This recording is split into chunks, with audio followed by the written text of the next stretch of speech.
Hello everybody, today in this video I'll show you how to easily scan documents on iPhone, so let's jump right into it. We will need the camera, but we will not open it directly from the camera app, so follow up with me. First open your files and then tap on the three dots in the top right corner.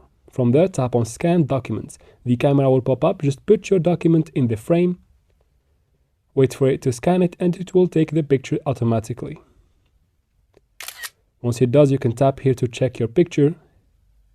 And if you want to crop in or out something, tap right here and tap on the circles around your document. Drag them in or out to fix your picture and then tap on done in the bottom right corner.